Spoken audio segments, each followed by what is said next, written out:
Corona میں خوش آمدید۔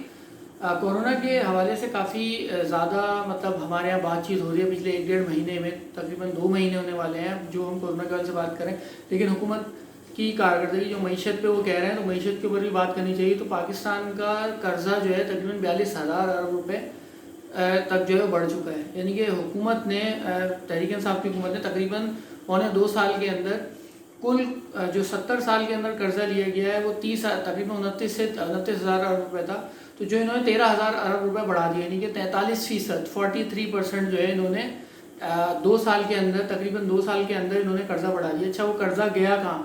اب ان سے یہ پوچھا جائے کہ قرضہ کہاں گیا، کہ 12-13,000 ارب روپے جو ہے کورونا کے حوالے سے اسپیشل گرانٹس ان کو ملی ہیں، لیکن ان کے پاس پیسے دینے کو غریب لوگوں کو، عام لوگوں کو ان پہ خرچ کرنے کے لیے نہیں ہے۔ یہ بول رہے ہیں ہم ان کو پیسے نہیں دے سکتے، ہم ان کو راشن نہیں دے سکتے، ہم کو تو یہ قرضہ گیا کہاں، کس کی جیب میں گیا؟ سوال بنیادی ہے۔ اور جو انہوں نے ہمیں مقروض کیا، جو مقروض یعنی کہ اب ایک بندہ تقریباً 1.5 لاکھ روپے سے اوپر 1,70,000 روپے جو ہے وہ مقروض ہو چکا ہے۔ تو ہمیں ان چیزوں کو بھی دیکھنے کی ضرورت ہے کہ یہاں پر پاکستان میں جو یہ قرضہ لیا جاتا ہے، جو یہ معاملات چل رہے ہیں، یہ قرضہ ایک دلدل ہے، اس پہ سے نکلیں گے کیسے؟ اس پہ سوچنے کی ضرورت ہے، کیونکہ یہ قرضہ آپ پہ اور ہم پہ چڑھتا ہے۔ یہ حکمران جو ہیں، یہ چاہے نواز شریف ہوں، زرداری ہوں یا عمران خان ہوں، یہ اس ملک کو چھوڑ کے فوراً اس ملک سے فرار ہو جائیں گے، بھاگ جائیں گے، لیکن بھگتنا اس عوام نے ہوگا۔ شکریہ۔